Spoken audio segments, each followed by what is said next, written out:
Itong flood control scandal ay ang pinakamalaking katiwalian na nasaksiyan ko sa buong buhay ko. Grabe. 8 presidente na ang aking nasaksiyan na namuno sa bansang ito.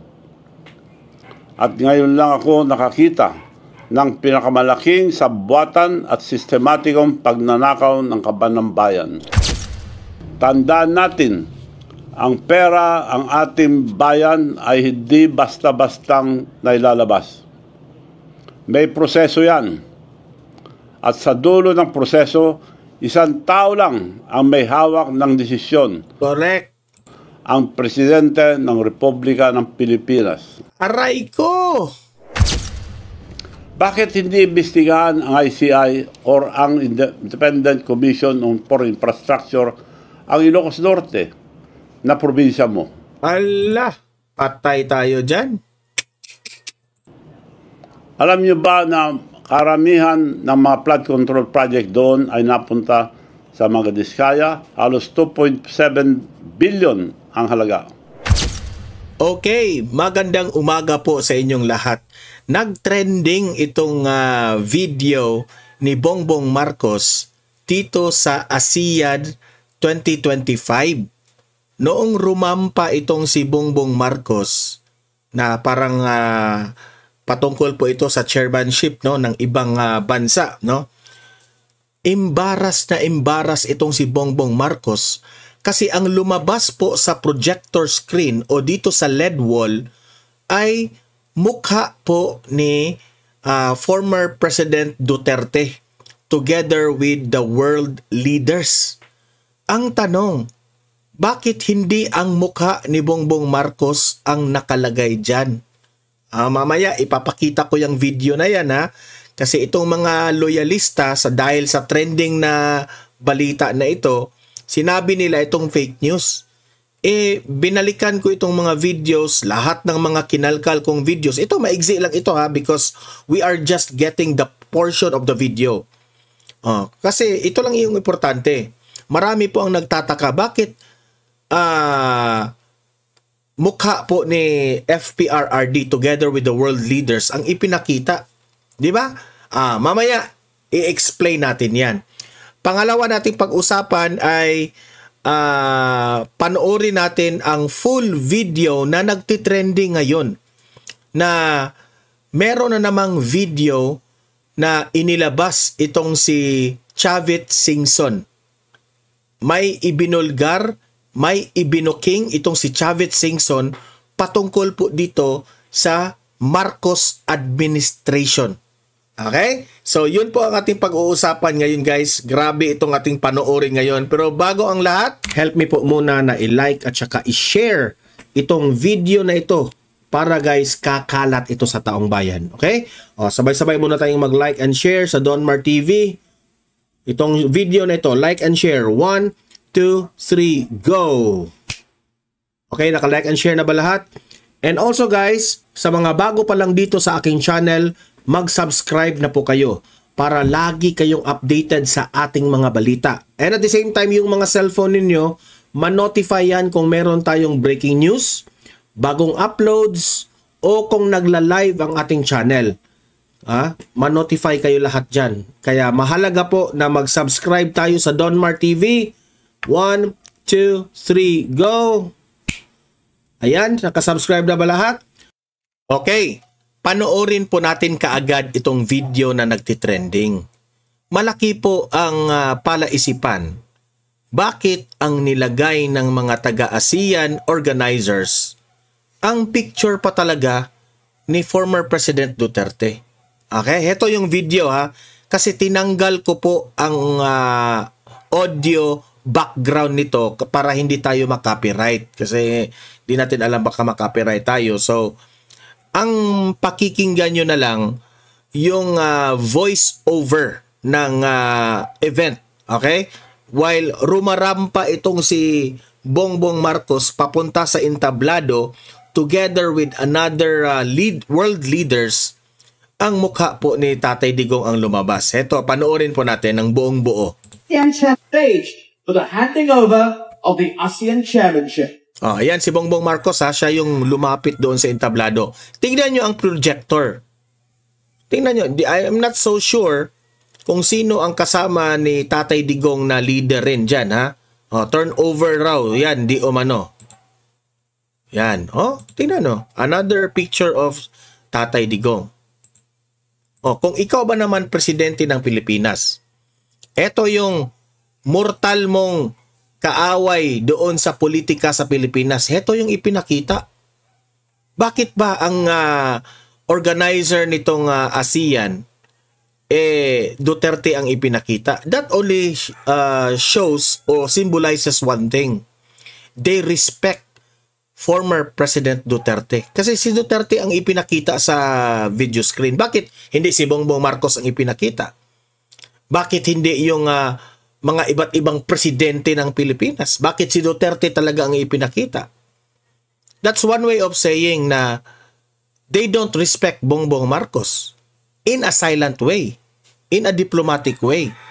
Kasi alam ng mga world leaders kung gaano po kakurap ang administrasyon. Hindi man si Bongbong Marcos, pero wala siyang ginawa sa korupsyon na nangyari dito sa Pilipinas. Siyempre, they were very impressed, the administration of Duterte, nung panahon na sila pa ay nakipag-meet dito kay Tatay Digong. Ayan, di ba? Ang daming video kay Bongbong Marcos, hindi talaga ipinakita nila. Yan yung event nung panahon pa ni Tatay Digong ang presidente. Symbolizes the authority and responsibility. Ang chairmanship symbolizes authority and of the ASEAN chairmanship. ASEAN chairmanship raw. A commitment. Parang ang video na ito, dalawang world leaders magtatagpo sila sa entablado at yan ang nagpapatunay sa kanilang commitment sa isa't isa. Pero ang ipinakitang video, Duterte. Kawawa si Bongbong Marcos, no? Ang mga dilawan at mga loyalista, noong narinig, nakita nila itong balita nito, galit na galit. Dilawan at mga loyalista, pagalitan nyo ang organizers ng ASEAN. Hindi naman mga Duterte ang nag-organize dyan. World leaders o ang event organizer ng ASEAN. Sino bang host niyan? Yun ang pagalitan ninyo. Di ba? Sabi ko na nga sa inyo, kayong mga loyalista at mga dilaw, yang presidente natin ngayon, presidente pala ninyo, kasi ayaw na namin aminin yan eh. Yang presidente ninyo, walang hindi po siya popular ng ibang mga world leaders. Hindi kagaya ni Tatay Digong when he was still the President of the Philippines. Always yan, nagiging Time Magazine Man of the Year. Ika nga. Tapos, atat na atat ang mga iba't ibang bansa para lang makakita kay Tatay Digong. Totoo yan. Kaya every time merong mga gathering, mga ASEAN, mga summit o ano ba, nilalapitan si Tatay Digong ng mga presidente. May video nga nag-trending yun, di ko lang na-upload yun na-download na talagang si Duterte, wala siyang kibo sa isang gilid, nilapitan siya lahat. Wala lang siyang kibo, gumanon lang siya, pero siya mismo ang nilalapitan ng mga leaders. Because they like him. Hindi kagaya nito ni Bongbong Marcos na para siyang loner. Diyan, walang pumapansin. Lahat nag-uusap-usap. Siya, loner sa isang gilid. Kawawa nga eh. And imagine may nag-trending pa na balita na ayaw ng China at Amerika makipag-meeting dito kay BBM. Sobrang kawawa mo, BBM. Di ba? Ulitin natin tingnan ninyo. Last na play natin panoorin. Staged for the handing over of the ASEAN chairmanship. Yan, no? Picture ni Duterte yan. The gavel symbolizes the authority and responsibility of the ASEAN chairmanship, a commitment. ASEAN chairmanship. Walang nakita na picture ni Marcos. Sana yung picture na lang dati ng tatay mo ipinakita dyan, ayaw nila eh. Di ba? Okay. Punta na tayo dito sa nagtitrending na video ni Chavit Singson kung paano niya ibinulgar ang kapalpakan nitong administrasyong Marcos. Heto, magre-react po tayo dito kay Chavit Singson. Play! Mga mahal kong kababayan, nagsasalita ako ngayon hindi bilang politiko, kundi bilang isang Pilipino nagmamahal sa ating bansa. Pero sa bigat ng mga nangyayari ngayon, hindi ko na kayang manahimik. Akala ko noon asenso na talaga ang Pilipinas. Pero that was the time ni Duterte. Ito, binabagsak na naman. Akala ni Chavit Singson na aasenso na. Pero pagdating ni Bongbong Marcos, balik tayo sa uno. Reset na naman. Tayo ng korupsyon. Ang taas na ang mga bilihin ngayon. Tama. Tuloy-tuloy pa ang pagbaha. At ang pinakamasama, bilyong piso ngayon ang nawawala gawa ng korupsyon ang mga proyekto panggobyerno. Itong flood control scandal ay ang pinakamalaking katiwalian na nasaksihan ko sa buong buhay ko. Grabe. 8 presidente na ang aking nasaksihan na namuno sa bansang ito. At ngayon lang ako nakakita ng pinakamalaking sabwatan at sistematikong pagnanakaw ng kaban ng bayan. Naku po. Lalo pang lumala ang pagbaha mula noong umupo ang ating presidente na si Bongbong Marcos Jr. Bakit? Dahil wala siyang malinaw na pambansang plano laban sa baha. Walang koordinasyon sa local government o mga governors o mayors. At wala man lang nag-counter-check kung natayo na ang mga ito o hindi. At nabayaran na ito ang gobyerno bago pa lang maumpisahan. Kawawa ang ating mga magsasaka. Binabaha pa din at ang kanilang tanim dahil palpak ang flood control project sa bayan nila. Tuloy-tuloy pa rin ang malakas na pagdaloy ang baha na sumisira. Kung matatandaan natin, nagpo-problema itong si Bongbong Marcos sa agrikultura, ang rice production. Ito na yung solusyon sana. Sana, pinaganda nyo ang mga flood control. Tama itong sinabi ni Chavit eh. Matalino ito eh. Negosyante ito. Alam ito kung sa laro ng negosyo. Isa sa mga nagpapahamak sa production ng bigas natin ay itong flood control. Kasi, babalik na naman yan sa uno. Diba? Babalik yan sa uno. Kapag nakapagtanim na sila, babahain yan. Anong mangyari? Patay na naman yung mga halaman. Back to zero na naman. Konektado yan lahat, Bongbong Marcos. Ang bobo mo kasi. Sa mga tahanan ng mga pamilyang Pilipino.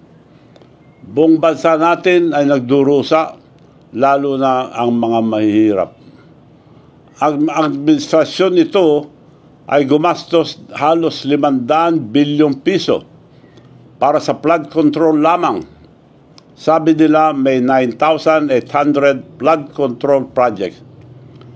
Kung ganun, bakit palala ng palala ang baha?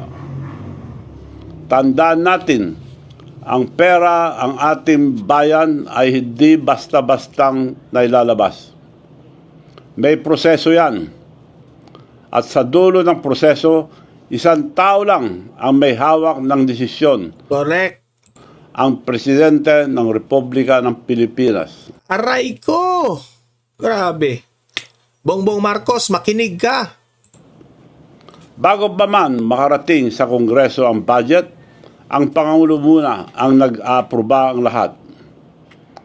Sa kanya muna dumadaan ang National Expenditure Program or NEP, ang plano kung saan mapupunta ang bilyon-bilyon pera ng gobyerno.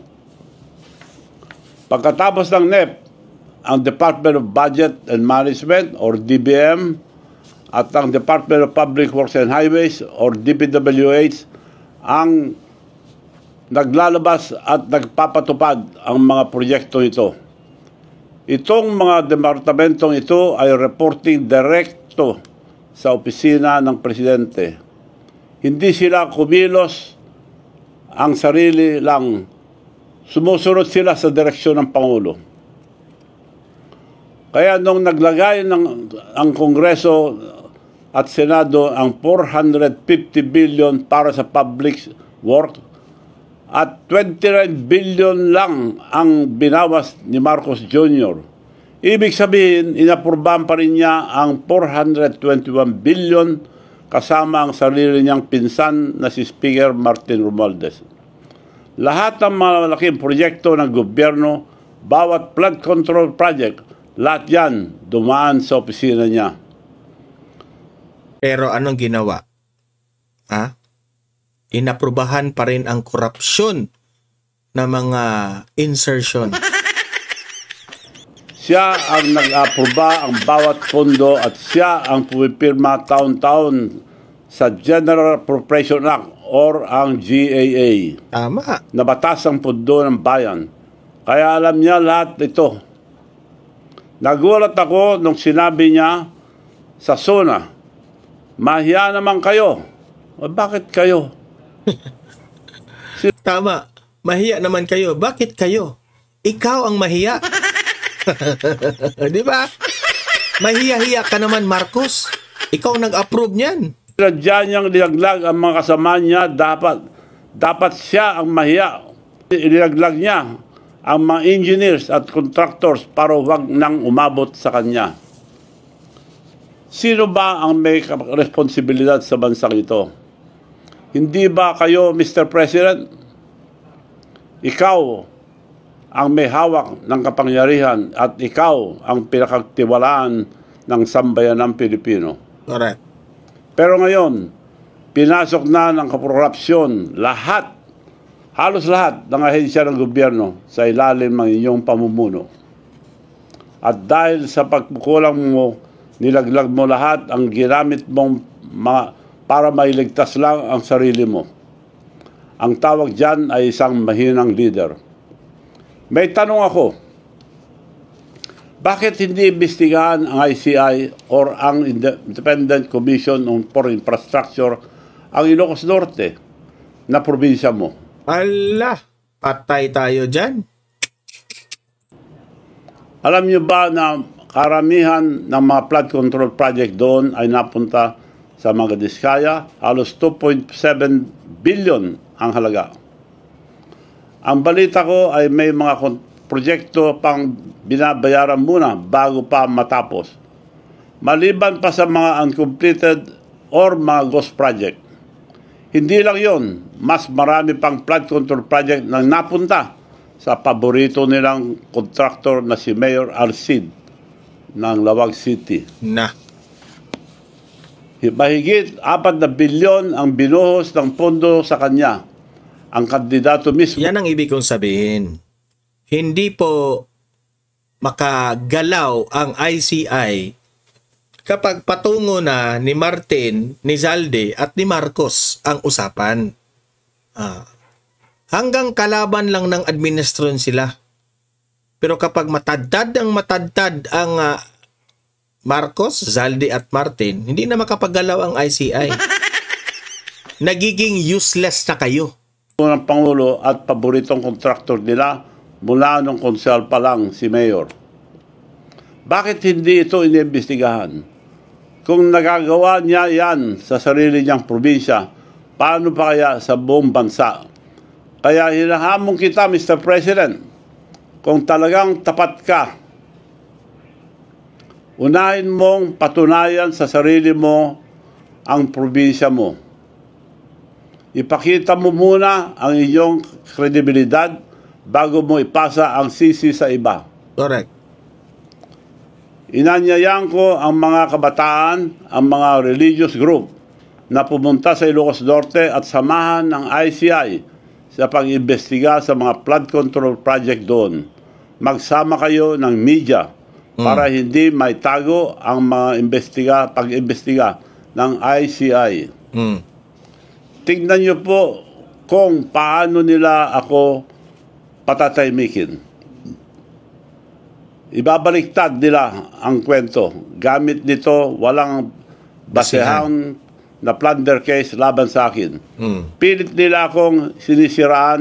Kasi si Manong Chavit ngayon ang nagbubulgar. In order for Manong Chavit na tumahimik, ikakasuhan nila. Paano yan ngayon? Mas lalong nag-ingay itong si Manong Chavit. Lagot kayo dito. Dahil pinili ko magsabi ng totoo. Ang totoo tungkol sa korupsyon na nangyayari mismo sa pinakamataas na pwesto ng gobyerno. Ang paggawa lang nila ay gumawa ng plunder case sa akin para patahimikin ako.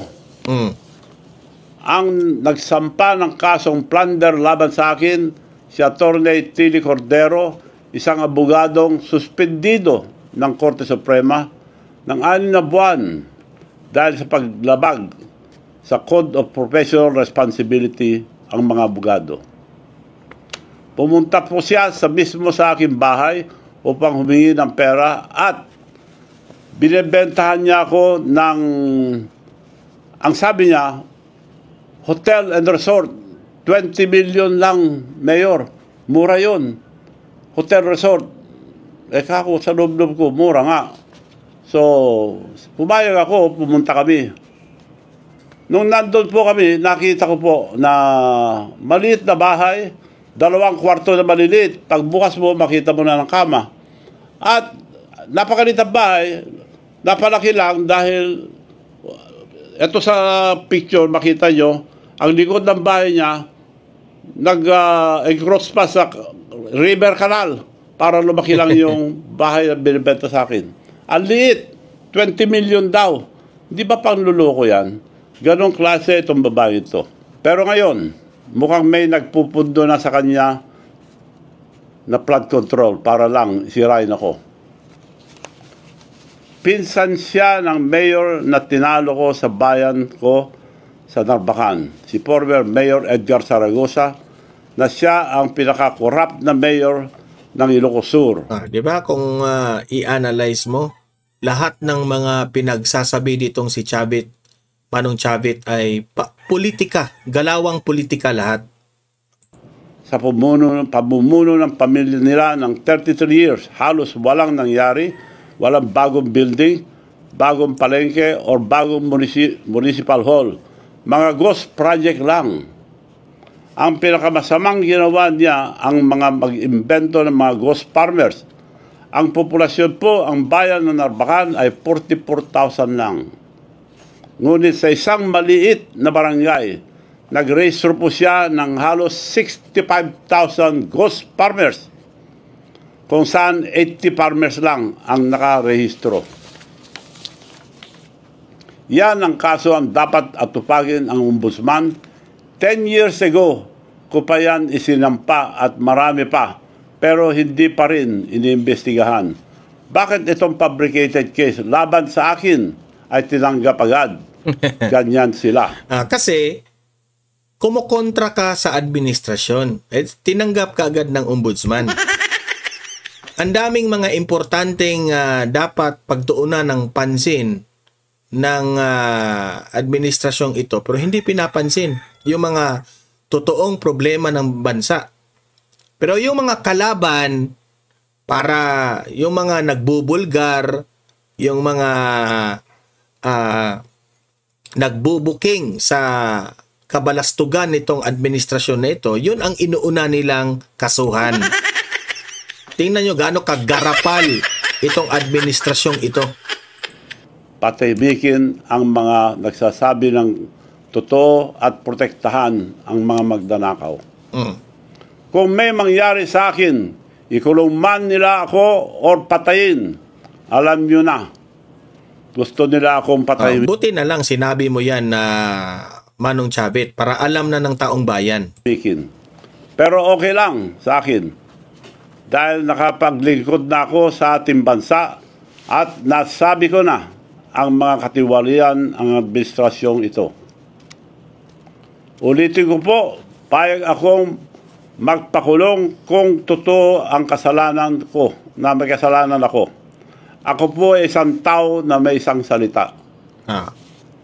Sana po magising na tayo. Yan ang sabi ni Vice President Inday Sara Duterte rin, no? Na ito raw si Manong Chavit ay kung ano yung mga sinasabi ay totoo raw, no? A man of his word. Yan ang sabi ni VP Sara. Ilang beses ba natin pagbibigyan ang isang pamilya na magnanakaw sa kaban ng bayan natin? Never again. Tigilan na natin itong panluloko nila. Ito ang pagkakataon natin dahil alam na natin sino ang totoong mastermind. Matuto na tayo. Piliin natin ang katotohanan kahit mahirap. Pilitin natin yung tama. Huwag tayong matakot. Dahil laban natin ito sa mga korap na opisyal ng ating bansa. Mga Gen Z dyan, makinig kayo kay Manong Chavit, para ito sa inyo. Hindi na ito para sa amin. Kayo yung makinabang in the future. Mga kababayan, hindi tayo bobo. Hindi tayo pipi. Panahon na para sabihin, tama na, sobra na. Kaya ngayon, hinihiling ko sa inyong lahat, sama-sama tayo laban na ito para sa ating bansa. Huwag natin hayaan ang ICI na binuo ang Pangulo mismo ang magdikta ng limitasyon na investigasyon nito. Yan ang sinasabi ko. Hanggat presidente si Bongbong Marcos, ang ICI scripted na yan. Sobrang scripted yan. Imagine that one. May plano pa nilang gawing state witness si Martin Romualdez. Hindi nga natin alam, pagdating dito ni Zaldico, maging state witness rin yan. Gawin yung state witness lahat. Lahat ng mga kakampi ninyo state witness nyo at lahat ng kalaban ng administrasyon, kasuhan nyo na. Ganyan naman ang administrasyon Dapat payagan natin ibang grupo na malayang makapagtanong tulad ang mga nangyayari sa Ilocos Norte. Huwag natin hayaang protektahan nila ang kanilang mga kaibigan, kamag-anak at higit sa lahat, ang Pangulo mismo. Lumalabas na po ang katotohanan. Huwag natin hayaan ang mga nakaupo ang mag-ayos ang problema dahil sila mismo ang may gawa nito. Hindi po darating ang pagbabago kung iantayin lang natin. Kailangan natin itong ipilit, itulak at ipaglaban. Una, sa ating magsasaka at manggagawa, ang pawis nyo ay bubuhay sa bayan natin.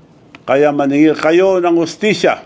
Ang kawawa nga ito mga pobre nating mga kababayan Dahil hindi nga sila makapagsalita kahit anong sabihin mo Manong Chavit, no? Kasi nasa bukid sila Sino magsisigaw-sigaw sila doon? Walang media, walang internet, walang nakikinig sa kanila.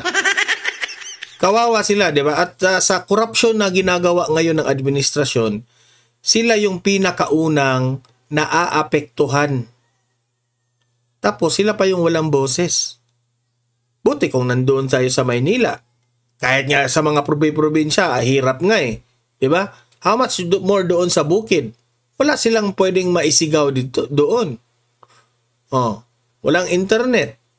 Tapos, nahihirapan nga mismo dito sa Luzon, maraming nagrarally, maraming sumisigaw patungkol dito sa corruption issue ng administrasyon. Hindi nga pinapansin. How much more sila? doon sa bukid. Di ba? So, kawawang kawawa talaga. Wala. Kinakain na tayo ng sistema. Ibig sabihin, lahat ng rally, lahat ng isinisigaw sa social media, magiging useless. Kasi bangag yung leader. Hindi tayo pinakikinggan. Bangag nga eh. Sobrang bangag. Sawa na tayo sa pangakong paulit-ulit. Bilyon-bilyon na ang nagastos pero hanggang ngayon, kayo pa rin ang nalulunod sa bukid, sa baha at sa kahirapan. Kaya nga, sila yung naaapektuhan, pinakauna, yung mga magsasaka. Pero anong boses nila? Buti kung itong mga GMA at ABS-CBN, Rappler o pumunta kayo sa bukid, hingin nyo ang opinyon ng mga magsasaka. Nandyan lang yan sa mga syudad-syudad sila. Diba? Paano yan? Walang, hindi sila mapakinggan. Sila yung una dapat na magrereklamo. Yung mga nagrereklamo dyan sa Maynila, hindi nga pinapansin. Kalawa, sa kabataan, magkaisa kayo. Mapayapa, ngunit makapangyarihan, pagkikilos na sabay-sabay. Ito mga kabataan, ako po'y natatakot para sa kanila. Alam niyo ba kung bakit? May plano na naman itong administrasyon na ito, no? Ito yung pautot nila, ha? Kung ano yung opinion nila, yun ang gawa nila ng paraan para ma-brainwash itong mga kabataan. Yung patungkol po sa diskarte nila sa West Philippine Sea, ay plano ng administrasyon na gawa ng libro at isama dito sa curriculum ng mga kabataan o mga mag-aaral. So dapat naman, no, ako po'y natatakot kasi if that book talking about the West Philippine Sea is just a one-sided book, dapat naman siguro kung gagawa sila ng libro, kunin natin ang side ng kabila, kunin rin natin yung side ng, kasi hati ngayon eh. Hindi nga, sa akin, sa totoo lang, hindi nga hati.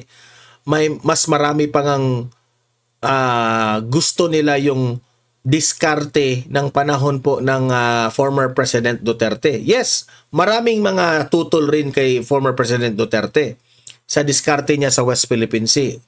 Sasabihin na naman nila pro-China, pro-China.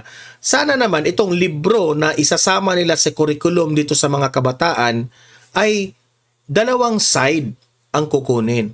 And let the kabataan decide kung ano sa tingin sino ang pinaka mas malapit o malapit sa puso nila na diskarte. Yung kay Tatay Digong ba o itong mga dilawan loyalista ba? Kasi ang mga dilawan loyalista, gusto yan halik sa puwet ng Amerika at awayin ang China. Yan naman ang di ba? Sa libro, isasama nila yan. I-brainwash na naman yung mga bata dyan. Sana naman isali rin ang diskarte ni Tatay Digong. Why Tatay Digong chooses to make friends with China? Okay? Pero hindi man niya kinalaban ang Amerika. Galit lang siya sa history ng Amerika, sa ginagawa nila sa atin noon. Pero kung talking about now, si Tatay Digong po, ayaw niya na kalabanin ang China kasi walang magandang idinidulot yun. Hindi yun pro-China, ha? Naging practical lang po ang Duterte. Sasabihin nyo na naman, pro-China, mga tanga, mga bobo. Ang ginawa po ni Tatay Digong is make use what is now. Okay? What is now? Wala tayong panglaban sa China. So anong laban natin? Makipaghatian muna tayo dyan. Hindi yan binibigay, ha? Maghatian muna tayo. Kasi kung pipilitin mo yan, sabog tayo lahat dito sa Pilipinas. magiging Ukraine tayo? Di ba? Ayan ang mga kabubuhan ng mga dilawan at loyalista eh. Ang kinabukasan nyo ay dinanakaw nila. Kaya paglaban nyo, kapag nagkaisa ang mga kabataan, kayo ang magiging pinakamalakas. Kaya I'm hoping na yung isasalin nyo yung libro patungkol sa West Philippine Sea. I hope two sides ang opinion. Pangyarihan na hindi makapigil ang katotohanan. Pangatlo, ang mga politiko, kalimutan na natin ang kulay, kalimutan natin ang mga partido. Hindi, si Bongbong Marcos, hindi yan makakalimot. Garapalan kung garapalan yan eh. Ambisyon. Hindi na ito tungkol sa politika. Ito ay tungkol sa danggal ng ating bansa. Kung kayo maglingkod sa ating bansa, magsalita na kayo ngayon at magsama-sama tayo na. Paano yan? Yung ibang mga politicians dyan, tahimik rin. Diba? Halik rin sa puwet ni BBM. Pa-safe yung laro sa politika eh. Wala. They are not representing for the Filipino people, especially yung mga congressman na yan. Instead na they will be representing kung ano yung hinanaing ng taong bayan, nakipagkuntsaba pa sa administrasyon. Yan ang pait dyan. Tandaan ninyo, maalala ng bansa ang mga tumindig para sa katotohanan. Ang mga duwag at hindi nagsalita at ang mga sumusuporta sa mga korap ay makakalimutan ang sambayan ng Pilipino. Pangapat, sa ating pulis at sundalo, nanumpa kayo na ipagtanggol ang Republika, hindi mga korap na politiko. Kapag ang mga tao ay nagprotesta ng mapayapa, ang tungkulin nyo ay protektahan sila, hindi pigilin. Ayon mismo sa ating saligang batas, Section 3, Article 2, civilian authority is at all times supreme over the military. The armed forces of the Philippines is the protector of the people and the state. Lagi ko yung sinasabi hindi po protector sa presidente. Hindi po protector sa mga politika. Protector of the people. Malinaw, hindi kayo protector ng Pangulo at kanyang korap na gobyerno. Correct. Kayo ang protector ng taong bayan at ang ating bansa.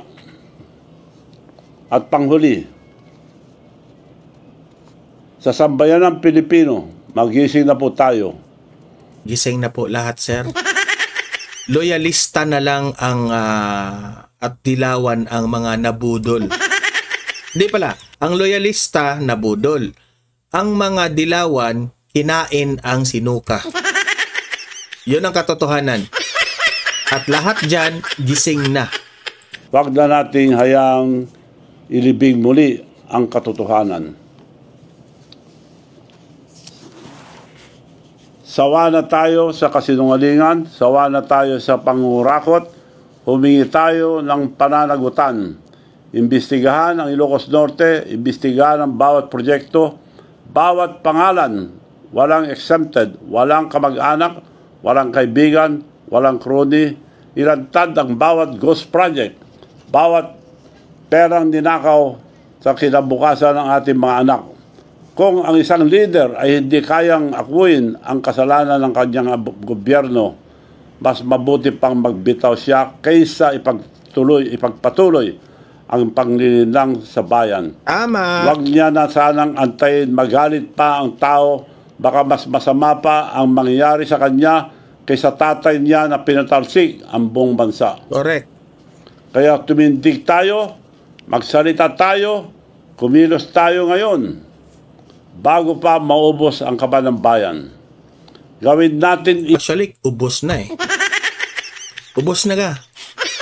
Ilaw ang ating kinabukasan ang katotohanan. Sapagkat bawat pera, ninakaw, at bawat proyektong pinabayaan ay may kapalit na luha, gutom at buhay ng mga Pilipino. Maraming salamat po at pagpalain tayo ng Panginoon. Mabuhay ang Pilipinas. Ako po si Manong Chavit Singson. Yan. Rinig nyo ang sinabi ni Manong Chavit, ha? So, kayo nang humusga. Mag-comment, mag-react po sa comment section. Anong masasabi nyo sa administrasyon ngayon? Anong masasabi nyo sa mga organizers ng ASEAN 2025? Bakit mukha ni Tatay Digong ang ipinalabas doon? Ha? Maglatag ng inyong komento, usap-usap tayo sa comment section. Sa mga audience na nanonood ngayon, paki-like at saka paki-share itong ating video para marinig ng malawakang audience. Marami po ang makaalam para aware kung ano na ang ginagawa nitong gobyernong ito. At sa mga first time lang dito sa aking channel sa Don Mar TV, mag-subscribe na po kayo kasi po libre lang po ang subscription, walang bayad yan. Okay? Updated pa kayo sa ating mga trending na mga balita. See you in my next video. Have a great day. Have a great night. God bless po sa ating lahat. Mabuhay ang Pilipinas and God save the Philippines. Bye-bye.